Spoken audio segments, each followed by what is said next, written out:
கிஸ்ஸா அந்த பேச்சுக்கே இங்க இடம் கிடையாதுங்க அப்படின்னு சொல்லியிருக்கிறாங்க ஒரு முன்னணி நடிகை. அது மட்டும் இல்லாம ரீசெண்டா பாத்தீங்கன்னா பயங்கரமா கவர்ச்சி காட்டுறீங்களே ஏன் அப்படின்னு கேட்டதுக்கு சுவாரஸ்யமா பல தகவல்லாம் சொல்லியிருக்கிறாங்க. ஸோ யாருன்னு பாத்தீங்கன்னா தமன்னா தான்.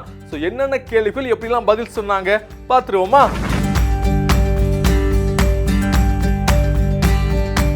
நடிகை தமன்னா இந்திய சினிமாவில் ஒரு தவிர்க்க முடியாத நடிகையா இருக்கிறாங்க, முன்னணி ஹீரோயினா இருக்கிறாங்க.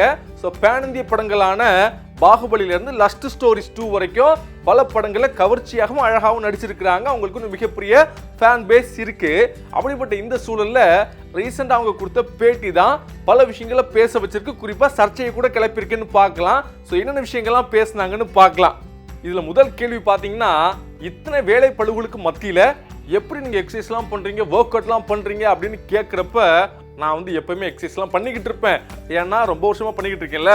ஸோ அதனுடைய நீண்ட நாள் பழக்கமாக மாறி போச்சு. இன்னொன்று எக்ஸசைஸு, உணவு, வேலை இதெல்லாம் நம்ம விருப்பப்படி பண்ணணும், நமக்கு மனசு தோன்றப்போ தான் பண்ணணும். ஒருவேளை நமக்கு பிடிக்காம இந்த விஷயம்லாம் பண்ணிக்கிட்டு இருந்தீங்க அப்படின்னா உங்களால் கன்சிஸ்டன்சியாக பண்ணவே முடியாது. இன்னொன்று ரொம்ப முக்கியமான விஷயம் அப்படின்னா தூக்கம் தான். அந்த தூக்கத்துக்கு எடுத்து நீங்கள் வந்து பயிற்சி பண்ணுறீங்க அப்படி இப்படின்னா அது சரிப்பட்டு வராது. என்ன ஆனாலும் உங்கள் உடம்புக்கு நீங்கள் ஓய்வு கொடுக்குறதா நல்ல விஷயமா பார்க்கணும் அப்படின்னு சொல்லியிருக்கிறாங்க. அடுத்ததா பார்த்தீங்கன்னா உங்களுடைய அழகுடைய ரகசியம் என்ன அப்படின்னு கேட்டப்ப அதுக்கு பிரத்யேகமா பல பராமரிப்புகளை நான் பண்ணிக்கிட்டு இருக்கேங்க, இல்லாட்டி இதெல்லாம் மெயின்டைன் பண்ண முடியுமா?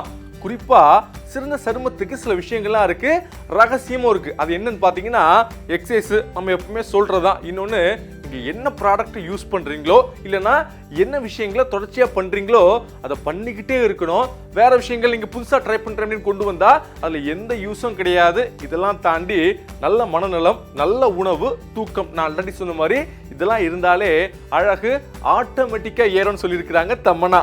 ஸோ கடைசியில தான் திடீர்னு ரொம்ப கவர்ச்சியா நடிக்கிறீங்களே என்ன காரணம் அப்படின்னு கேட்டதுக்கு, நான் ஹீரோயினா ஸ்டார்ட் பண்ண அந்த பயணத்துல ஸ்டார்டிங்ல பாத்தீங்கன்னா சில கட்டுப்பாடுகள்லாம் வச்சிருந்தேன். அதன் காரணமாக சவாலான, இன்னும் சொன்ன அப்படின்னா ரொம்ப ஸ்ட்ராங்கான கதாபாத்திரங்கள் என்னை தேடி வரவே இல்லை. நான் நிறைய தவற விட்டுட்டேன். அந்த உணர்வு எனக்குள்ள இருந்துகிட்டே இருந்துச்சு. அதன் காரணமாக தான் இதுக்கப்புறம் இந்த நோ கிஸ் அப்படிங்கிறதுலாம் வேண்டவே வேண்டாம், என்ன ஆனாலும் பார்த்துக்கலாம் அப்படின்னு தைரியமா இறங்கிட்டேன். ஸோ எனக்கு தெரியும் எவ்வளவு கட்டுப்பாடோட இருக்கணும், எவ்வளவு கவர்ச்சி காட்டணும் அப்படின்னு.